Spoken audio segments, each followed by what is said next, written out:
إن الحمد لله تعالى نحمده ونستعينه ونستغفره ونعوذ بالله من شرور أنفسنا وسيئات أعمالنا من يهده الله فلا مضل له ومن يضلل فلا هادي له أشهد أن لا إله إلا الله وحده لا شريك له وأشهد أن محمدا عبده ورسوله اللهم صل وسلم وبارك على نبينا محمد وعلى آله وأصحابه وسلم تسليما كثيرا يا أيها الناس اتقوا ربكم الذي خلقكم من نفس واحدة وخلق منها زوجها وبث منهما رجالا كثيرا ونساء واتقوا الله الذي تساءلون به والأرحام إن الله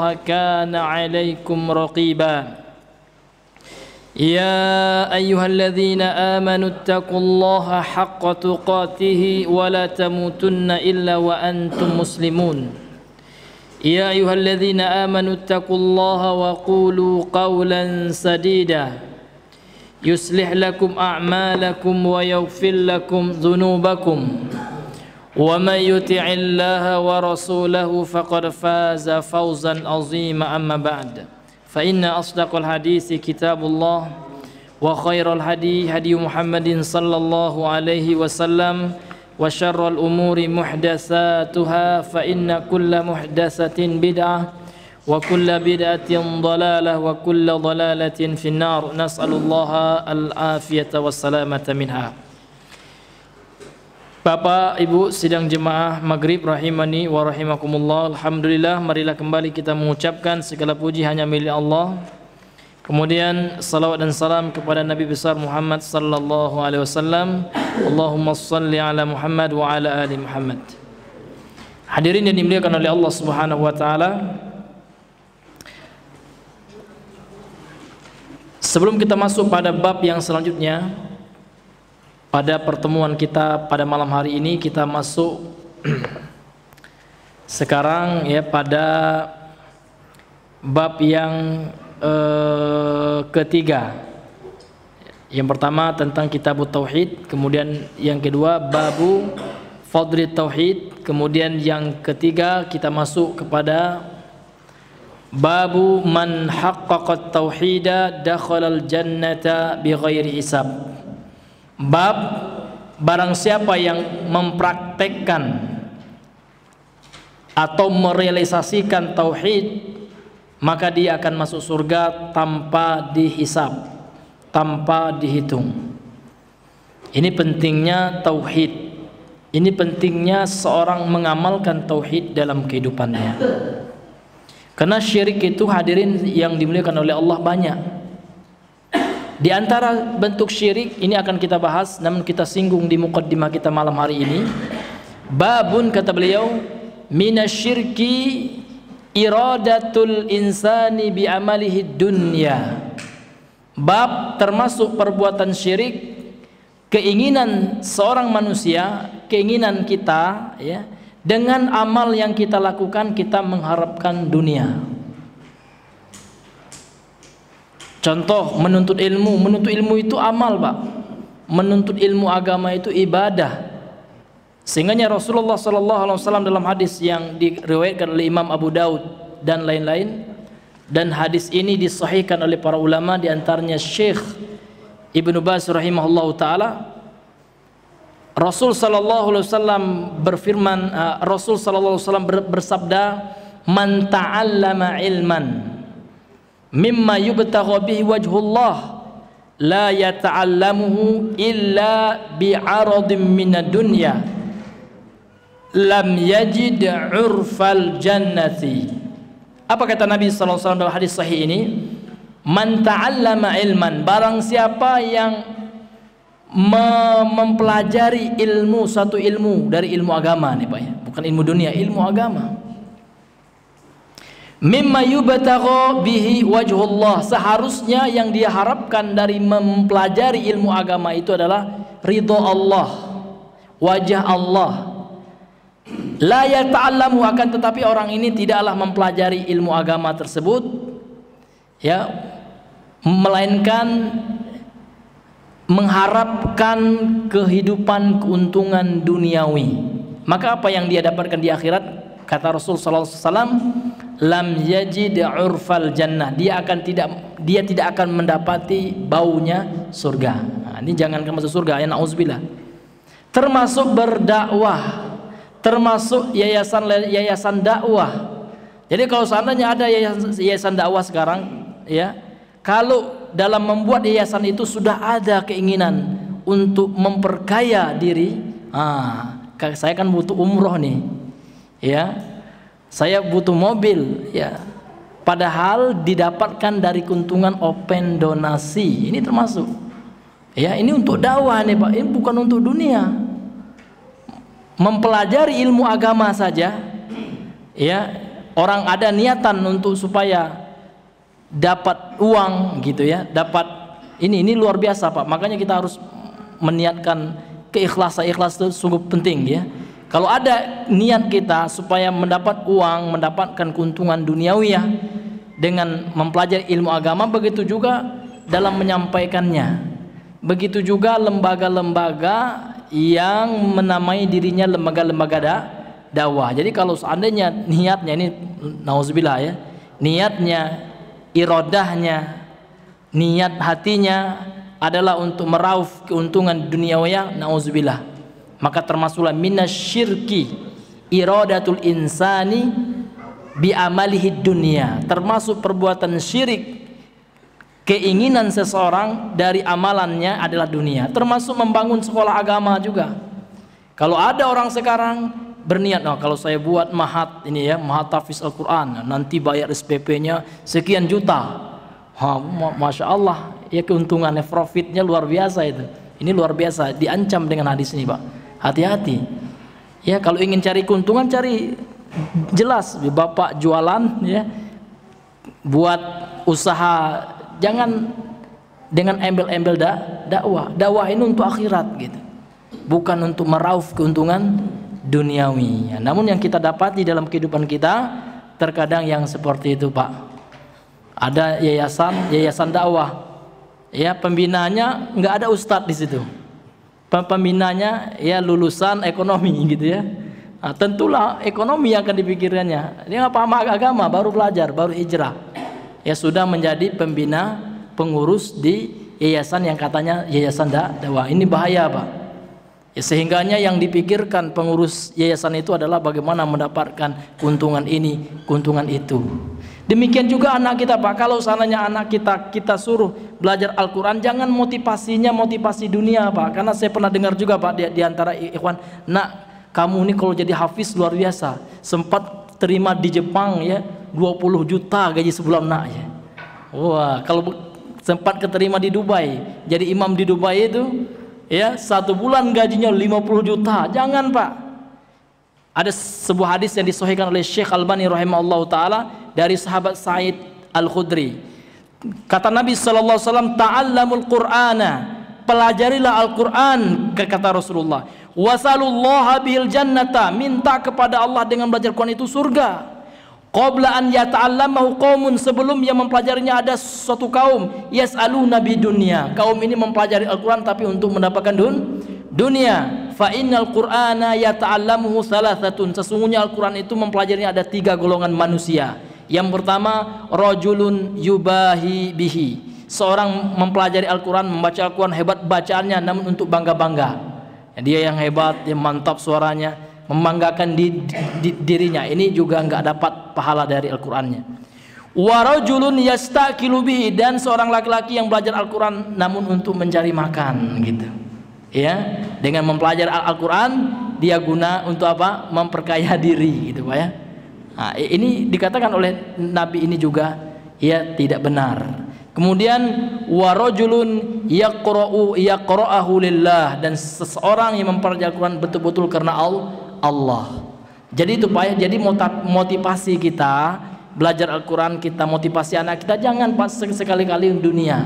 Nah, kalau kamu jadi hafiz Al-Quran, ya, mudah masuk ke dokteran. Sekarang kan ada, ya, Kalau masuk kayak kedokteran di Padang itu saya dengar ya, kalau hafiz Al-Quran tanpa tes ya langsung, jangan itu niatnya, nauzubillah, sia-sia Pak.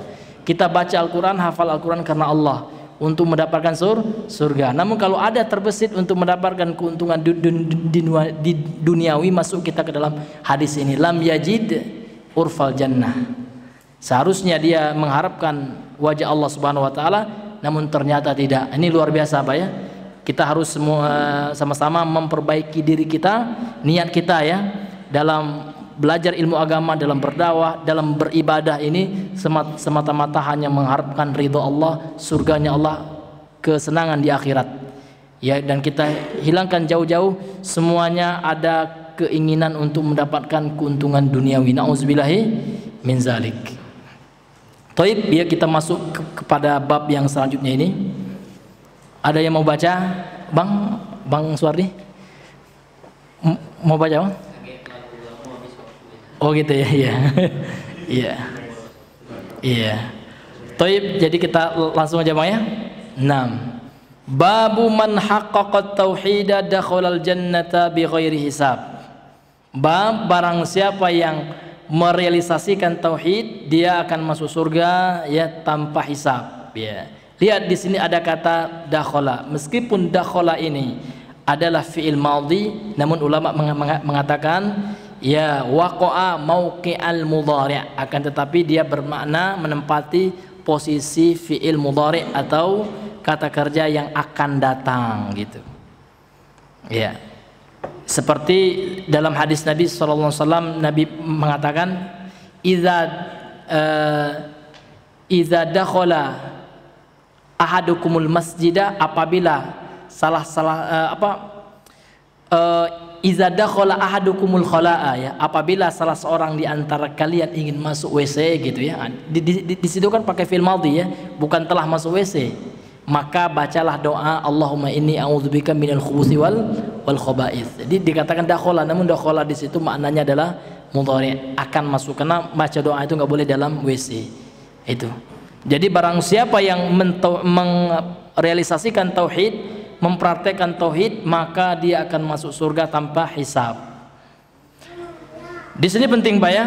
Jadi yang masuk surga tanpa hisab itu yang mengaplikasikan atau yang mengamalkan ya, tauhid dalam kehidupannya, bukan yang hanya tahu Pak, bukan yang hanya tahu teorinya.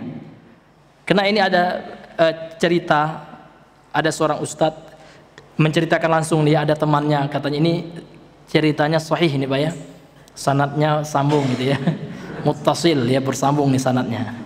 Jadi ustadz ini mengatakan ada seorang ikhwan udah lama mengaji, udah puluhan tahun, dan dia mengaji nggak dengan sembarangan ustadz ya, dengan ustadz kibar gitu ya, dengan ustadz yang udah masya Allah pengalaman ya, yaitu Ustadz Yazid katanya. Lama belajar, puluhan tahun belajar dengan Ustadz Yazid, belajar kitab tauhid ini sudah beberapa kali gitu.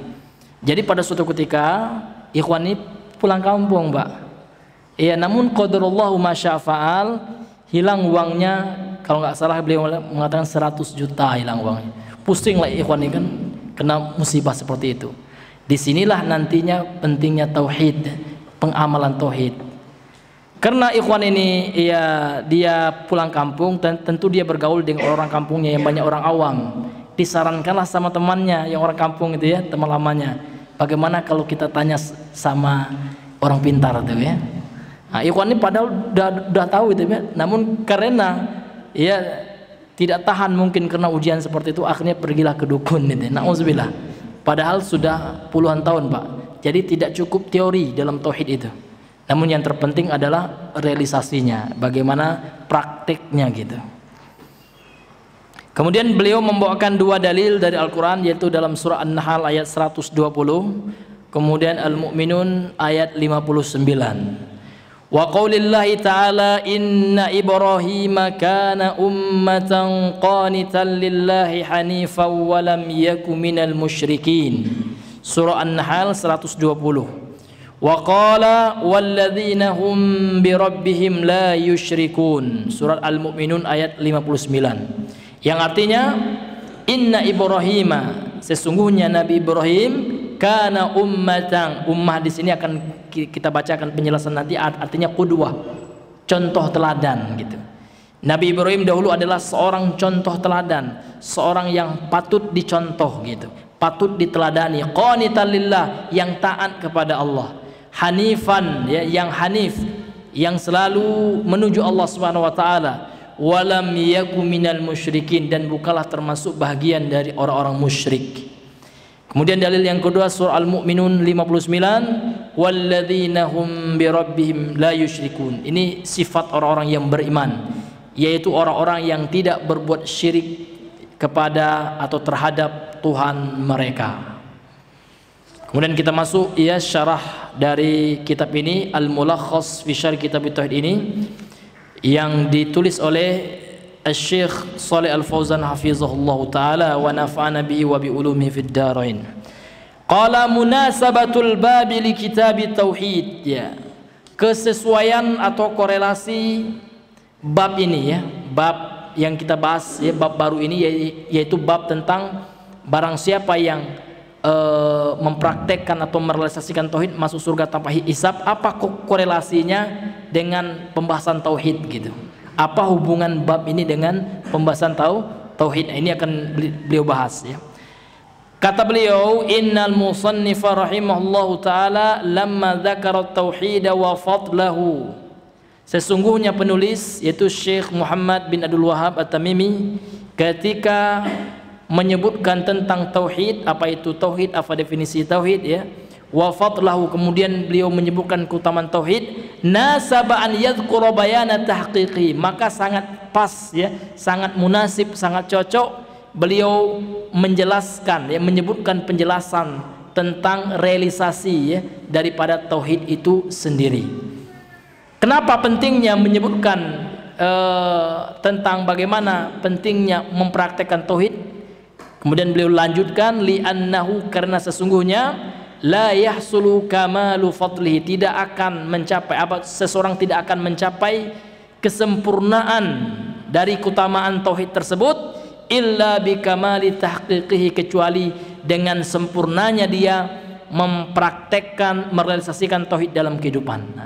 Jadi seseorang tidak akan mendapatkan keutamaan tauhid, itu intinya, ya, kalau dia tidak mempraktekkan tauhid itu dalam kehidupannya gitu.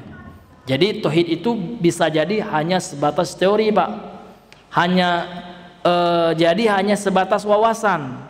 Ditanya apa itu tauhid, tahu dia, dalilnya apa, contoh syirik tahu dia, makna syirik tahu dia, namun prakteknya nggak ada, dia tetap kedukun juga, dia tetap, ya, meyakini perbuatan-perbuatan syirik. Nah, ini berarti ilmunya tentang tauhid tersebut tidak bermanfaat, karena tidak melahirkan amalan, tidak membuahkan praktek dalam kehidupannya.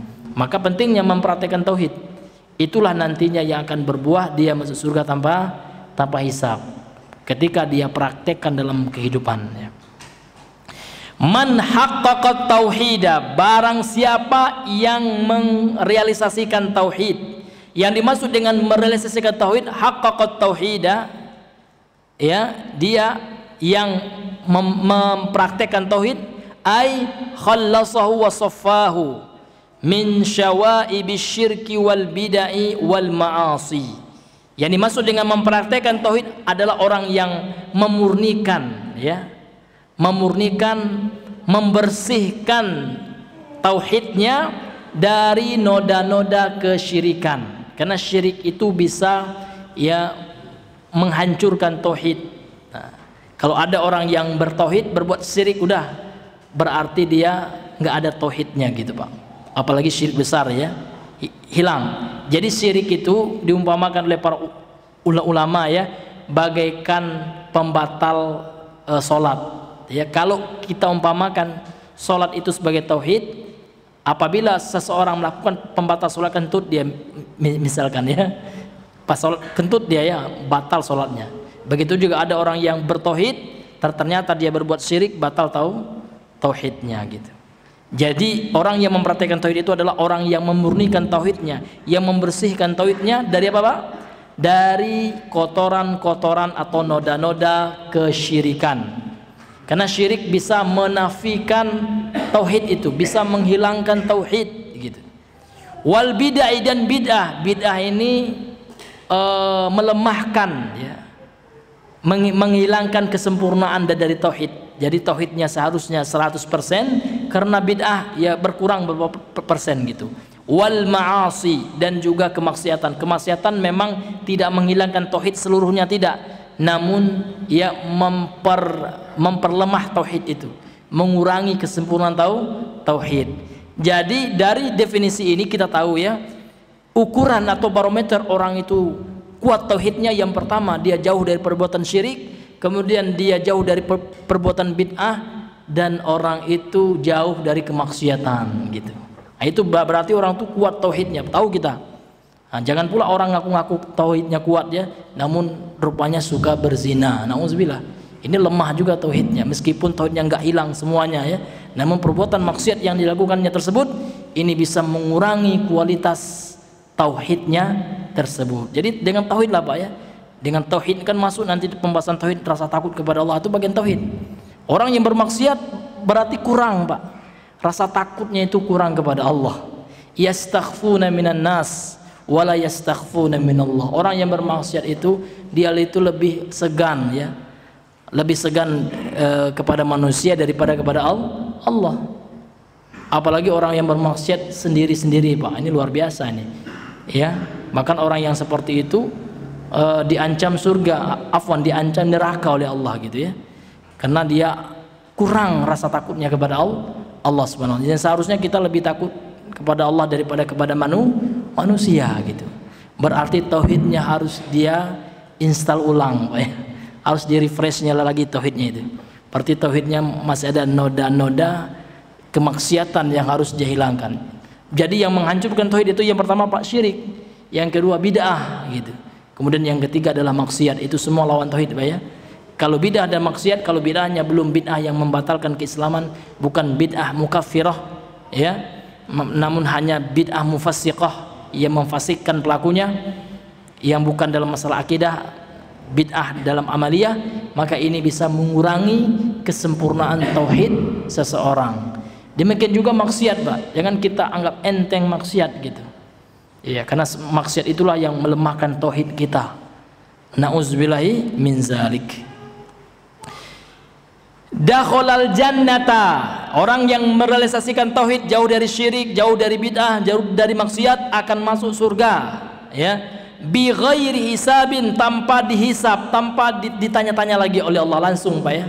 Kalau orang Arab Saudi mengatakan alatul ya, langsung gitu masuk surga. Ai la muhasabata alaih, yaitu tidak ada muhasabah lagi, tidak ada di koreksi lagi dosa-dosa, langsung masuk surga. Kemudian setelah itu beliau menjelaskan kepada kita makna mufradat dari dalil ya, dari surah An-Nahl ayat 120 ini, inna Ibrahim kana ummatan ya, sesungguhnya Nabi Ibrahim adalah ummah. Apa itu ummah? Ai qudwah, adalah contoh Pak. Jadi bahasa Arab itu tidak bisa hanya modal terjemahan nih Pak ya, karena satu kata itu banyak terkadang artinya. Ada ummah, ummah itu bisa juga berarti umat ya. Umat itu adalah sekumpulan manusia yang mengikuti sesatu orang nabi. Ummatu Muhammad misalnya, umat Nabi Muhammad, pengikut Nabi Muhammad. Namun umat di sini maknanya bukan itu ya, namun ummah di sini maknanya qudwah. Qudwah itu artinya contoh teladan ya. Laqad kana lakum fi Rasulillahi uswah ya, sama. Qudwah dengan uswah itu sama, contoh teladan itu Pak ya. Jadi Nabi Ibrahim itu adalah seorang contoh Pak ya. Wa imaman, dan seorang imam yang diikuti.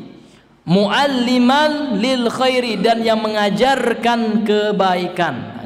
Jadi itu ada tiga maknanya ummah di sini, qudwatan wa imaman mualliman lil khairi, contoh, kemudian imam yang diikuti, kemudian pengajar kebaikan, yaitu mengajarkan tauhid. Beliau sangat tegas dari kesyirikan ya, meskipun ayah beliau sendiri Azar, pembuat patung, pelaku kesyirikan, beliau tetap tegas dan tetap menyeru ayahnya untuk meninggalkan perbuatan syirik tersebut ya.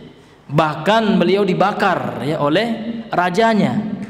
Ya, namun tidak mengentarkan beliau menjelaskan masalah tauhid. Demikian juga Imam Ahmad.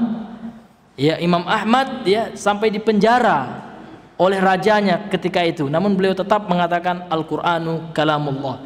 Al-Quran bukan makhluk, ya. Tanpa beliau mengajak memprovokasi jamaahnya untuk demon ya berperintah, nggak ada, ya. Namun beliau tetap tegas gitu. Jadi Ahlussunnah itu Pak di pertengahan, tidak penjilat, ya, tidak pula provokator gitu. Jadi pertengahan, ya. Kita tetap tegas, ya. Segala yang salah ya dalam aturan Allah yang menyelisihinya pemerintah kita jelaskan, ya, tanpa kita memprovokasi umat, ya, seperti ya orang-orang yang terpengaruh oleh pemahaman Khawarij. Memang seperti itu, ya, memang suka mencari kesalahan pemerintah. Kalau Ahlussunnah tidak, ya. Ahlussunnah ya mereka tegas, kalau pemerintah salah ya tetap dijelaskan itu salah gitu, ya, tanpa harus memprovokasi umat, ya, sebagaimana Imam Ahmad rahimahullah taala waktu itu pemerintahnya bermazhab Mu'tazilah, ya. Al-Ma'mun waktu itu bermazhab Mu'tazilah. Beliau ya ditanya tentang masalah sifat Allah, yaitu Al-Quran, ya. Al-Quran ini kan apa itu? Apakah makhluk ataukah sifat Allah? Maka beliau tegas mengatakan Al-Quran adalah kalamullah, ya. Sehingga beliau dipenjara, namun beliau tetap tegas dengan pendirian, dengan akidah yang beliau yakini, akidah yang beliau pelajari dari guru-guru beliau menyambung kepada Rasul sallallahu alaihi wasallam. Jadi Nabi Ibrahim itu adalah seorang ummah yaitu qudwah, contoh teladan, qanitan lillah. Qanitan, al-qunutu dawamut taati. Yang dimaksud dengan al-qunut di sini pakai ta, ya. Bukan pakai to, ya Pak, ya. Kalau pakai to artinya putus asa. Qunut itu artinya putus asa. Tapi kalau qunut, ya, artinya orang yang konsisten selalu melakukan ketaatan kepada dawamut taati, selalu dawam senantiasa terus menerus dalam ketaatan. Jadi Nabi Ibrahim itu ada beberapa sifat, ya. Nabi Ibrahim yang Allah terangkan dalam ayat ini surah An-Nahl 120 ini. Yang pertama, Nabi Ibrahim itu adalah ummah, ya, contoh teladan bagi umatnya yang kemudian qanitan lillah. Beliau itu sangat taat kepada Allah, selalu konsisten dalam ketaatan kepada Allah. Kemudian hanifan, hanifau walam yakun minal musyrikin. Hanif wal hanifu al muqbilu 'ala Allah. Beliau mengatakan di sini yang dimaksud dengan al hanif adalah al muqbilu. Muqbil itu yang condong, ya, yang menghadap, ya, kepada Allah Subhanahu wa taala. Itu muqbil, ya. Seseorang yang condong menghadap 'ala Allah kepada Allah Subhanahu wa taala. Al mu'ridu, dan berpaling an kulli ma siwahu, dari segala sesuatu selain Allah Subhanahu wa taala. Jadi orang-orang yang betul-betul bertauhid kepada Allah gitu. Dia hanya mentauhidkan Allah dan berpaling dari setiap yang disembah selain Allah, ya, dari kemusyrikan, tandingan-tandingan yang dijadikan sesembahan oleh orang-orang musyrik selain Allah Subhanahu wa taala. Walam yaku, ini asalnya walam yakun, asluha yakun. Lam yakun itu asalnya, Pak, ya. Asalnya lagi yakunu, namun kemasukan huruf jazm maka dihilangkan wawunya menjadi lam yakun. Huzifatin nunu, kemudian dihapus huruf nunnya. Ini boleh, Pak. Walam yaku, nunnya dihapus takhfifan, jadi untuk meringankan dalam pengucapan. Ini boleh, Pak, ya. Dalam kaidah bahasa Arab ini diperbolehkan. Jadi asalnya walam yakun minal musyrikin, namun agak berat, ya, orang Arab mengucapkannya. Ini boleh diringankan, ya, walam yaku, ya, walam yaku minal musyrikin gitu. Kemudian dalil yang kedua dalam surah Al-Mu'minun ayat 59. Waqala, dan Allah berfirman, Allah Subhanahu wa taala berfirman, walladzina hum bi rabbihim la yusyrikun, dan orang-orang dan mereka yang terhadap Tuhan mereka tidak mereka persekutukan, artinya mereka tidak berbuat kesyirikan kepada Tuhan mereka, yakni kepada Allah. Ini adalah penggalan dari ayat Allah yang menceritakan tentang sifat-sifat orang-orang yang beriman, ya. Sifat-sifat al-mu'minun, ya, sifatul mu'minin, ya, sifat-sifat orang yang beriman. Sehingganya Syekh Shalih Al Fauzan mengatakan di sini, walladzina hum bi rabbihim la yusyrikun la ya'buduna ma'ahu ghairahu, yaitu ya mereka tidaklah beribadah bersama Allah dengan selainnya. Artinya mereka tidak menyembah beribadah kepada selain Allah, mereka betul-betul mentauhidkan Allah Subhanahu wa taala. Ini sifat orang yang beriman. Al-mu'min ini ya, sifatul mu'min ini, sifat orang yang beriman. Berbeda dengan orang-orang yang tidak beriman dari kalangan kaum musyrikin misalnya, Pak. Mereka adalah orang-orang yang selain menyembah Allah, mereka juga menyembah selain Allah. Selain berdoa kepada Allah, mereka juga meminta berdoa kepada selain Allah. Ya. Wahai tuanku guru, tolong selamatkan aku kelak di akhirat. Nauzubillah, Pak ya. Atau wahai Nabi Muhammad ya, tolong berikan aku syafaat. Enggak boleh, Pak. Ya. Inna syafa'ata lillahi jami'an ya. Syafaat itu hanya milik Allah gitu. Jadi kita minta kepada Allah dulu, Pak. Ya Allah ya, tolong berikan kepada Rasulullah ya kesempatan untuk memberikan syafaat kepadaku gitu. Iya, minta syafaat kepada Allah. Ya, jangan minta kepada Rasul. Kepada Rasul pun yang sudah wafat enggak boleh, Pak, kita meminta. Kita meminta hanya kepada Allah Subhanahu wa taala. Dan Nabi sendiri yang mengatakan dalam hadis sahih, Nabi mengatakan wa idza sa'alta fas'alillah. Kalau engkau meminta, mintalah langsung kepada Allah, jangan minta kepadaku gitu. Tapi kalau minta doakan boleh. Ya, dengan catatan orang yang kita minta doa itu masih hidup.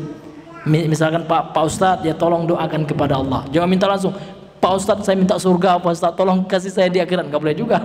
Tapi minta didoakan, Pak Ustadz tolong doakan kepada Allah, mudah-mudahan aku bisa masuk surga gitu. Sehingga ustadznya mendoakan, ya Allah masuk kelas si fulan ke dalam surga gitu.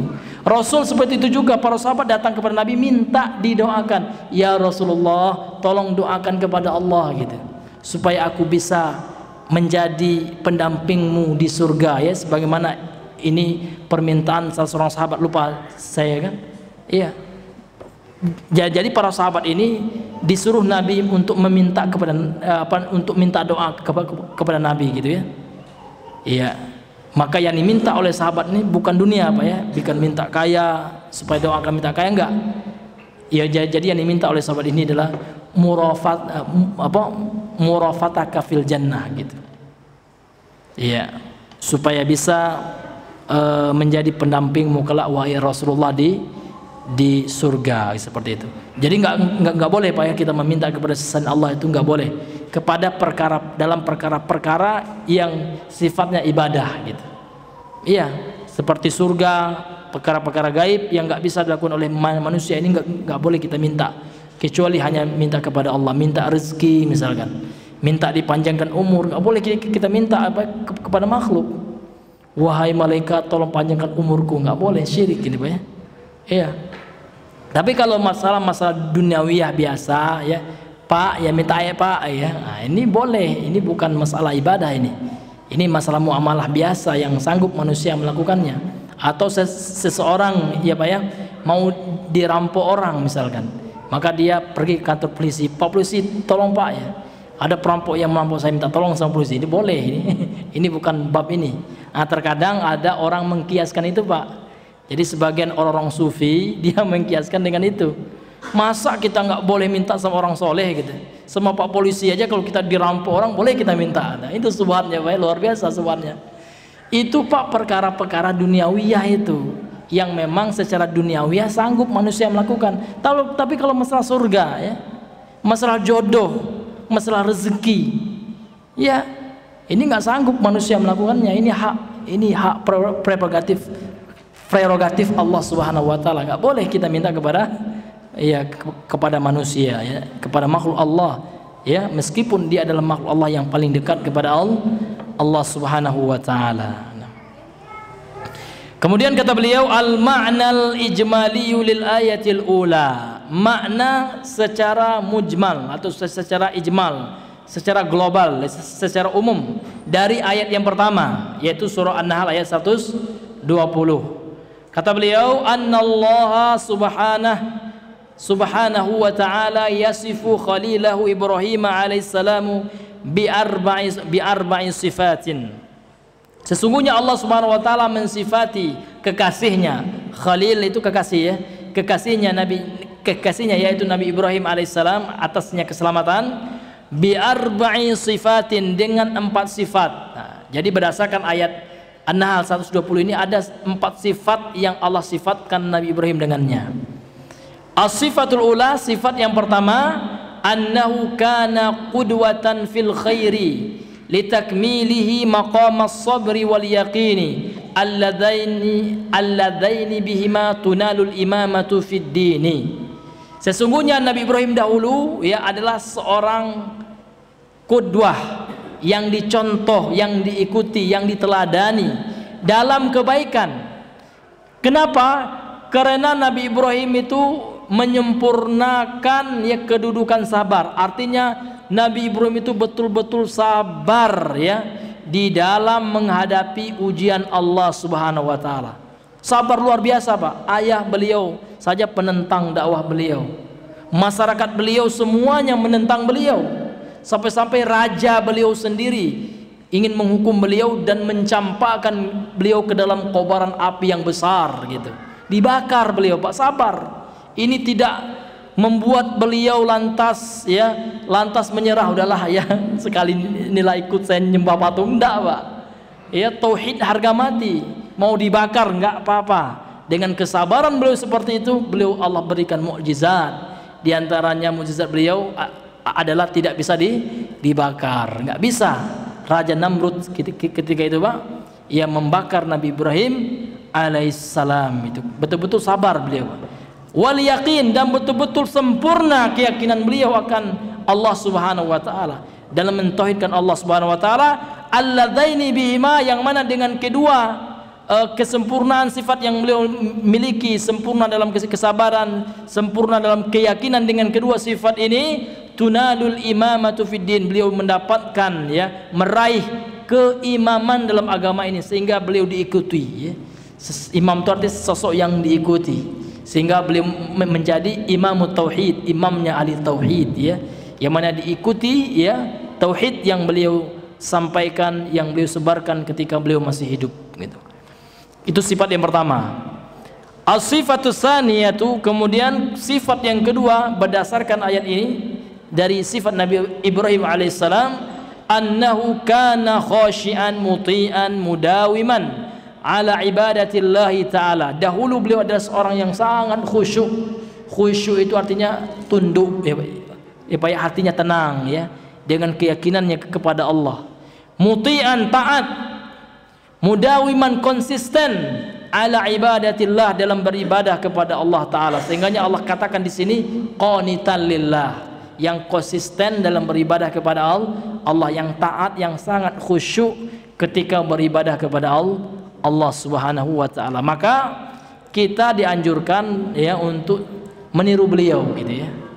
Laqad kana lakum ya, laqad kana fi Ibrahim ya uswatun hasanatun ya. Dalam Al-Qur'an Allah Subhanahu wa taala mengatakan yang maknanya pada diri Nabi Ibrahim itu ada contoh teladan ya, walladzina ma'ahu ya, dan orang-orang yang bersama beliau, para sahabatnya ya. Jadi Nabi Ibrahim itu qanitan lillah ya, sangat khusyuk, sangat taat, sangat konsisten dalam beribadah kepada Allah Subhanahu wa taala. Kemudian as-sifatus salisatu, sifat yang ketiga, annahu kana mu'ridan 'anil syirki muqbilan 'ala Allah taala. Adapun Nabi Ibrahim dahulu mu'ridan 'anil syirki, sangat berpaling, sangat jauh dari kesyirikan ya. Muqbilan 'ala Allah taala, dan menghadap condong kepada Allah Subhanahu wa taala. Itu sifat beliau. Makanya dikatakan hanifan ya. Orang yang berjiwa hanif, hanif itu orang yang selalu menghadap kepada Allah, selalu condong kepada Allah, dan berpaling dari seluruh kesyirikan, kebid'ahan dan kemaksiatan. Itu orang yang hanif, Pak ya. Jadi kalau kita pingin jiwa kita jiwa yang hanif, lihat bagaimana tauhid kita kepada Allah, bagaimana ketaatan kita kepada Allah, dan bagaimana kita menjauhkan kemaksiatan dan kebid'ahan ya. Itulah yang hanif itu, Pak. As-sifatur rabi'atu, sifat yang keempat, kata beliau, bu'duhu anisyirki wa mufaraqatuhu lil musyrikina. Jauhnya beliau dari kesyirikan dan beliau berpisah, ya. Beliau memisahkan diri. Mufaraqah itu memisahkan diri, ya. Memutuskan hubungan dengan pelaku-pelaku kesyirikan. Apalagi dalam masalah agama. Jadi kalau kita dalam masalah agama, lakum dinukum waliyadin. Agamaku bagiku, agama kalian bagi kalian. Kita nggak boleh satu dalam masalah agama. Kami panggil kalian qul ya ayyuhal kafirun, gitu. Iya, tapi kalau dalam masalah muamalah ya nggak apa-apa, ya kan, dengan jual beli nggak apa-apa. Namun dalam masalah keyakinan sudah kalian itu kafir, kan gitu. Kalian tidak mentauhidkan Allah, kalian melakukan syirik-syirik besar, kan gitu. Iya. Nah, jadi kalau seandainya ada orang penyembah patung dari kalangan Buddha misalnya, ya itu orang kafir, orang musyrik, gitu. Iya, bukan berarti kita ini intoleran, ya.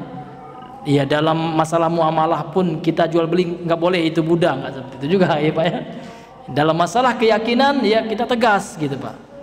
Seperti itu. Demikian juga Rasulullah terhadap orang kafir ahlul kitab, ya, kafir Yahudi. Bahkan Rasulullah pernah bermuamalah, gitu kan. Karena sekarang kan seperti itu, seolah-olah ya yang toleransi itu adalah ketika kita menerima keyakinan mereka yang salah, gitu. Itu dianggap toleransi. Kok nggak ngucapin Natal sih, gitu. Nah, kamu ini radikal. Kok teman saudaranya lagi Natalan kok nggak ikut? Ngucapin aja enggak, gitu. Ini nauzubillah, ini salah kaprah, Pak, ya. Ini toleransi yang kebablasan, ya. Taib.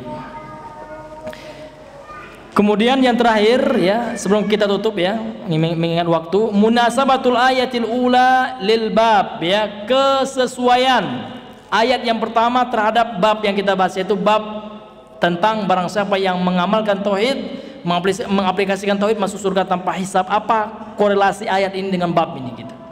Kata beliau, annahu wasafa khalilahu bihadhihi sifati, bahwasanya Allah mensifatkan kekasihnya yakni Nabi Ibrahim dengan sifat-sifat ini, yaitu 4 sifat, ya, dalam ayat ini. Allati hiyal ghayatu fi tahqiqit tauhid, yang mana sifat-sifat yang ada pada Nabi Ibrahim itu adalah ghayah, puncak dari bentuk realisasi terhadap tauhid, gitu Pak. Wa qad umirna biqtida'i bihi, dan kita telah diperintahkan untuk mengikuti, untuk mencontoh Nabi Ibrahim, mencontoh dengannya, yakni dengan Nabi Ibrahim. Fi qaulihi, dalam firman Allah, berdasarkan firman Allah dalam surah Al-Mumtahanah ayat yang keempat, Allah berfirman, qad kanat lakum uswatun hasanatun fi Ibrahim walladzina ma'ah. Ini Pak, ayat. Sungguh, ya, terdapat bagi kalian uswatun hasanatun, contoh teladan yang baik, fi Ibrahim, pada diri Nabi Ibrahim, walladzina ma'ahu, dan orang-orang yang bersama beliau, yakni para sahabat-sahabatnya Nabi Ibrahim. Bagaimana sifatnya? Sifatnya adalah tegas, ya, dari perbuatan syirik, tidak mempersekutukan Allah. Kemudian beliau menjadi contoh dalam kebaikan, kemudian sangat taat kepada Allah dan selalu menghadap kepada Allah dan berpaling daripada perbuatan kesyirikan. Thayyib ayul ikhwah, mengingat waktu karena sudah masuk waktu Isya, ya, kita cukupkan dulu pengajian kita sampai di sini. Subhanakallahumma bihamdika asyhadu an la ilaha illa anta astaghfiruka wa atubu ilaih. Assalamualaikum warahmatullahi wabarakatuh.